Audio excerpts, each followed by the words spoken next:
All right, hello everyone, to an online lesson that we're going to do on the Pythagorean Theorem.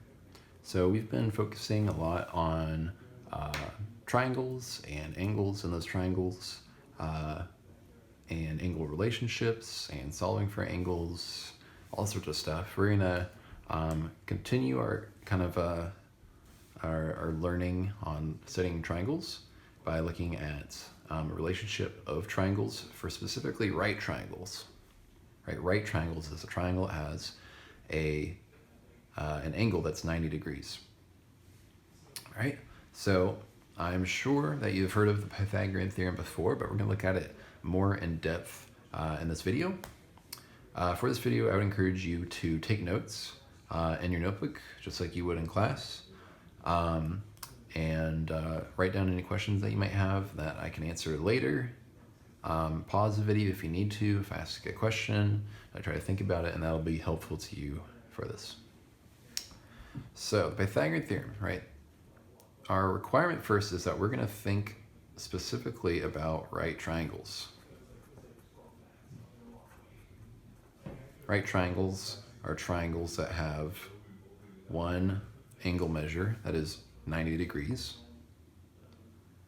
And we're going to be thinking about the relationship between the three sides of a triangle. Right? How does this side length of this side length of this side length relate to each other? Is there some sort of pattern that we see with triangles? Right away, there are two very cool right triangles that follow this property nicely. One is called the 3, 4, 5 right triangle. The other is called, there's a 6, 8, 10 right triangle. I think there's I might be getting this wrong. We'll have to see. A 5, 8, 13 right triangle. And let's just look at one more. How about a 1, 2, 3? And see if there's any relationship between these four triangles. Well, if we think about these triangles here, you could say, well, is 3 plus 4 equal to 5? No. 6 plus 8 equals to 10? No, so that's not it. Maybe if you take the difference between these twos and multiply them by 2, it works. 5 minus 3 is 2, times 2 is 4. That works. 10 times 6, 10 times 6 times 2 is 8. 10 minus 6 is 4, times 2 is 8. 13 minus 5 is 8 times 2 is not 8. No. Well, the Pythagorean theorem does not talk about actual distances. It's actually talking about areas. The area relating to this side length and this side length is going to be equal to the area of this bigger length. So we're talking about like a squared area. So what if you have a 3 by 3 square and a 5 by 5 square and a 4 by 4 square? So what we're saying here is 3 squared plus 4 squared equal to 5 squared. And we'll find out that that is true. 3 squared is 9, 4 squared is 16, 5 squared is 25, 9 plus 16 is 25. So we got it.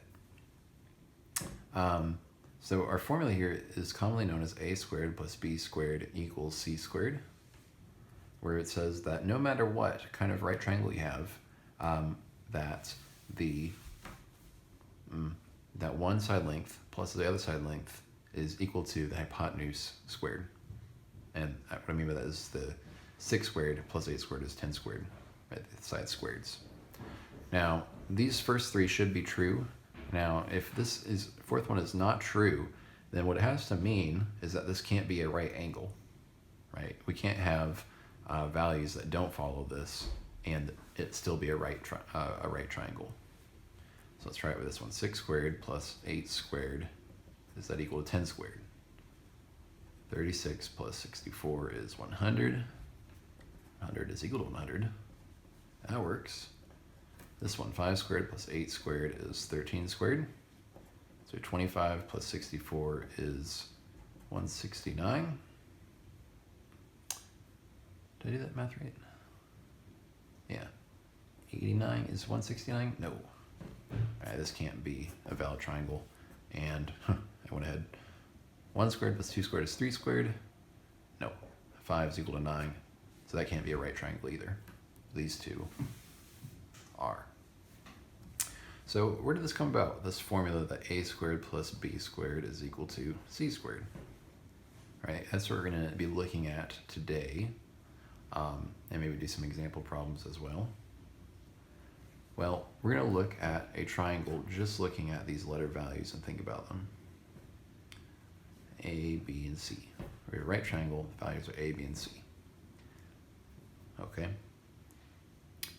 So to figure this out, what we are going to do is try and create an equation and show that C squared is equal to the areas of A and B squared. This is going to be a proof of this theorem. The interesting thing about the Pythagorean theorem is there's probably over 100 different proofs. We might look at some more later in detail. So this is just one of them, one of my favorites. And to do this, we're going to take some more copies of our little triangle here and make a little shape out of it to the best of my ability, where we're going to create a larger square out of 4 triangles that all have the side lengths of A, B, and C. B, A, and C. C, A, and B. So the height of this big square is A plus B, and the width of this big square is A plus B. So the area of this big square should be A plus B squared, right? The area of a rectangle is just base times height, A plus B times A plus B.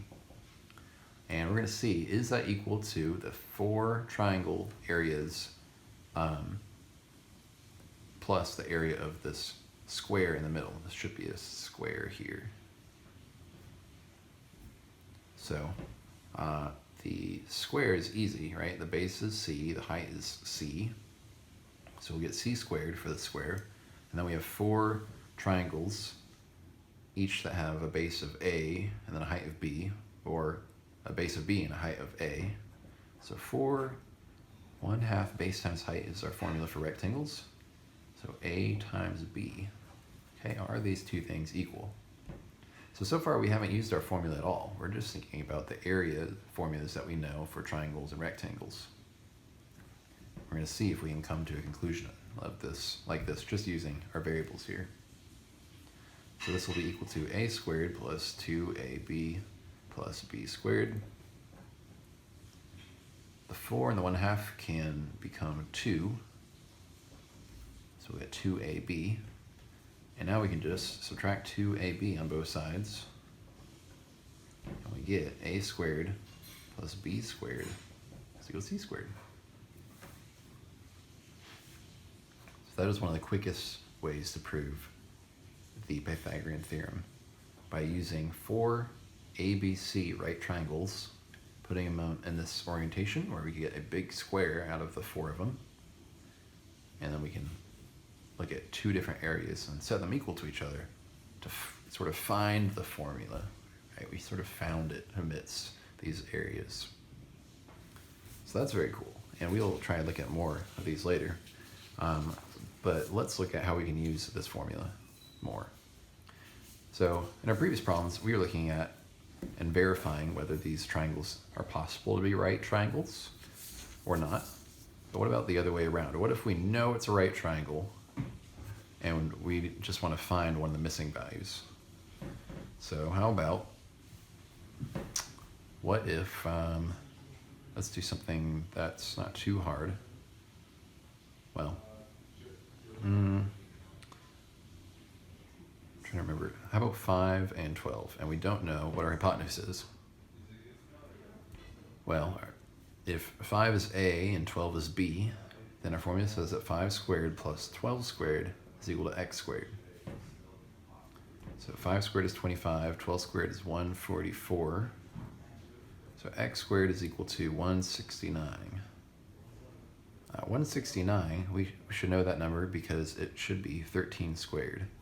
So if we square root both sides, we get x is equal to exactly 13. There we go, we solved it. X is equal, oh no, I crossed out x. X is equal to 13. So I picked this triangle because there's a number of triangles like these three here that are called perfect right triangles, or a perfect triplet, Pythagorean triplet, where they're actually whole numbers that when you square each, you can get another whole number using the Pythagorean theorem. But there's also examples where we can, it's a big triangle, where we can use Pythagorean theorem and maybe it'll be some kind of decimal. So how about 2 and 4 and an unknown value of x for the hypotenuse? So keep in mind that if we did this problem and said 2 squared plus x squared is equal to 4 squared, that would not be correct. The hypotenuse, or the c value, always has to be by itself in the formula. So we have to write it like this. 2 squared plus 4 squared is x squared. If we wrote it like 2 squared plus x squared is 4 squared, that would not be correct because we're saying that in the formula that 4 is our hypotenuse.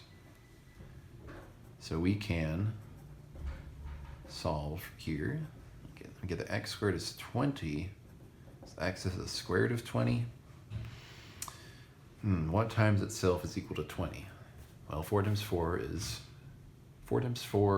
16. 5 times 5 is 25. So this is going to be some decimal number between 4 and 5. And I'll let you know that's not 4.5, although that is close. For any homeworks that we're doing, you can just leave your answer as in radical form. You can just say x is equal to the square root of 20. Let's try a slightly different problem. What if we know the hypotenuse and we know one of the legs, but we don't know what the other side is? Here again, it's really important that we don't mess up the setup here. 6 has to be by itself because it's the hypotenuse, the side across from the right angle. So we have x squared plus 3 squared is equal to 6 squared. And we can solve for x. So 6 squared is 36. This is 9, but we're subtracting both sides, 9 both sides to get this. I guess the intermediate step would be this. Let me subtract 9 both sides. What do we get here? So x squared is equal to 27. So x is equal to the square root of 27, which again is some decimal number. We don't know what that is. It'll be close to 5 point something, 5.2 or something. But we can just leave it like that. So what this allows us to do is anytime that we have a triangle and we only know 2 lengths, we can always find the other length, no matter which one of the sides is missing. And that's using the Pythagorean theorem. Another mistake to make is that we can only do this for right triangles. If we have, look at a better picture. There we go. How about this triangle? If we don't have any of these triangles that are right angles, 3, 6, and 7, right? We can't assume, or maybe this is an unknown value, we can't use the Pythagorean theorem here unless we know that one of these is 90 degrees, right? This property only holds for right triangles. So keep that in mind as well. So for your homework this week, you'll be practicing using this formula, and maybe we'll have other things related to ways to prove the formula. And later we will look at something new.